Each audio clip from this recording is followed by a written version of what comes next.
let's start with the last stuff. Let's assume the Ukrainians did do it and it's proven. Obviously, that would not be great from a PR point of view, but it would demonstrate a couple of things. Number one, that the Ukrainians are perfectly capable and willing of carrying out extraterritorial attacks. We've already seen that in several places in Ukraine of late. So from a military point of view, you got to give them some credit. From a diplomatic point of view, the idea that the Ukrainians would have removed from contention the single largest energy artery on the planet, and one that the Germans in particular depended upon. Something that we know is that the Swedes know who did this, but they have not said so out loud. Now, I've always thought, because it's the Swedes, that the reason they did this is because if you accuse the Russians publicly with proof of doing the attack, then everyone in Europe has to admit that the Russians have deliberately destroyed European energy infrastructure, and that means you have to cut off all ties overnight. And the Swedes want to make sure Europe has enough time to disengage itself from Russia so it doesn't cause a permanent depression. But let's say the Swedes know that it was the Ukrainians. Well, the Swedes have already told all their allies what they know. It's known at the top, and we haven't had to change a policy out of Europe. So if it was the Ukrainians, there's going to be a lot of uncomfortable conversations to be had publicly, but all of those conversations have already been had privately, and it didn't change the math of the war. In the aftermath of things like Izium and Bucha, we had a crystallization in Europe. Most European leaders have visited the killing fields of Bucha personally, including the Germans. And so the idea that economics can trump the war at this point, I think we've moved past that. Me personally, I still have no idea. It doesn't make sense for the Russians to have blown up their own pipeline, because that was their single largest energy link and their single largest leverage against the Germans early in the war. And it doesn't make sense for the Americans to have done it. Not that we lack the capability, and the Germans and the Russians had that too, but if you go back to September 1st of last year, that's when the Russians turned Nord Stream off. And they publicly told the Germans that you now have to choose. You can either have the energy from us and still be modern, but the cost of that is you have to stab Ukraine in the back. Or we just leave it off and you deindustrialize, which is something we're seeing right now. And people forget that the Germans chose to side with Ukraine. They chose to risk deindustrialization and the destruction of their social and economic model in order to remain Western. I don't think they get enough credit for that. And so from the American point of view, we were getting ready a really big hammer because we thought the Germans were going to go the other direction.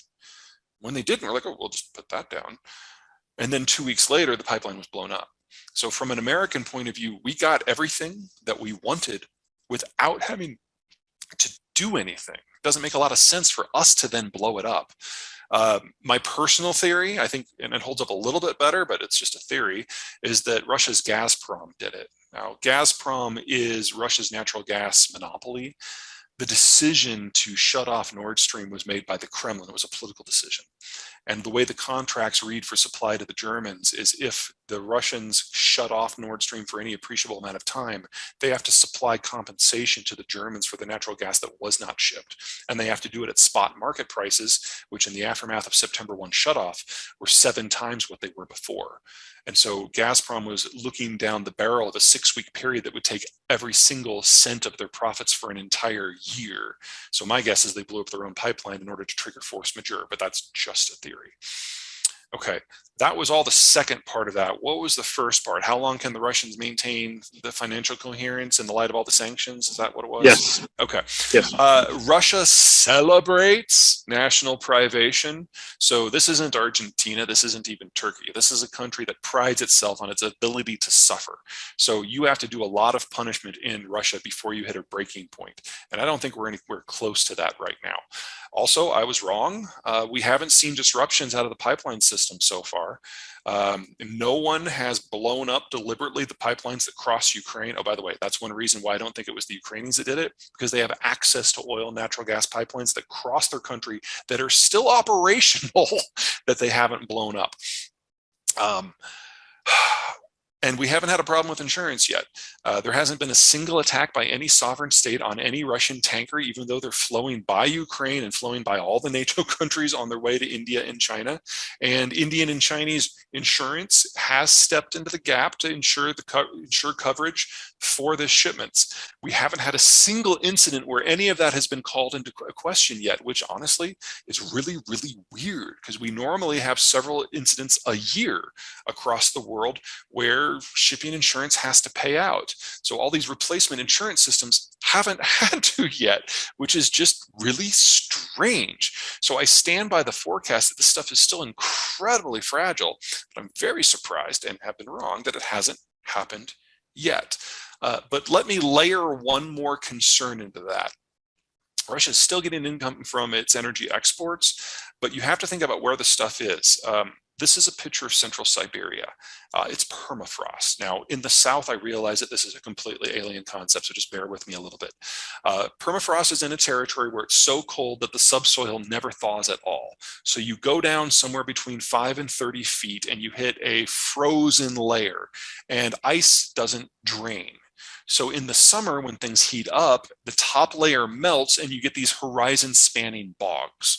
If you want to produce materials in this environment, what you do is you wait for the land to freeze, and you bring out a large army of dump trucks filled with gravel, sand, and aggregate, and you build berm roads out to a production site, which are those roads that you see going off to the right. You then build a drill pad and drill in the frozen ground through the permafrost down to whatever the deposit is that you're after. This is the highest production cost and the highest maintenance cost for any energy production in the world. It's higher than it is for most deep water.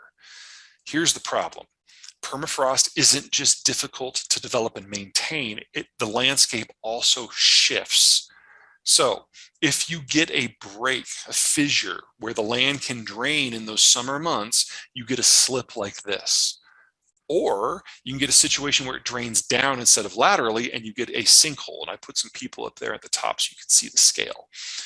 Or you get a situation where you get a hotter melt one year, and some of the permafrost actually does melt, not all the way down, but some of it. And in that scenario, you get trapped, rotted swamp vegetation that is very methane rich, and the methane gets released and you get a bubble that disrupts the landscape. Now, these things happen in Russia all the time, and they disrupt the berm roads and the pipelines. Here's the problem. The Russian educational system collapsed back in 1986. So the youngest suite of people who have the full suite of technical skills to do things like pipeline maintenance, they turned 60 this year. Most of the new oil and natural gas that has come out of Russia in the last 15 to 20 years the work hasn't been done by Russians. It's done by Westerners, and they're not doing it anymore. So even if the Ukrainians don't blow up infrastructure, even if there's no shipping or insurance issue, the maintenance question is going to kill pretty much all Russian permafrost production anyway. That's 2/3 of the total. It's just a question if it happens tomorrow or 10 years from now. And I don't have a prediction for that, because that's weather. That's not just geology, that's surface geology. But we know it's going to happen sooner or later, and we know the Russians lack the capacity to maintain this system without extensive outside help. But that doesn't mean it's going to happen tomorrow. Sure. Let's start with the United States because it's the simplest. The shale revolution is very clearly entering its third phase, with the super majors working on efficiency. Chevron and Exxon both are attempting to double the recovery rates from their wells over the next 5 years. And even if they only get halfway there, that is another 5 to 6 million barrels a day.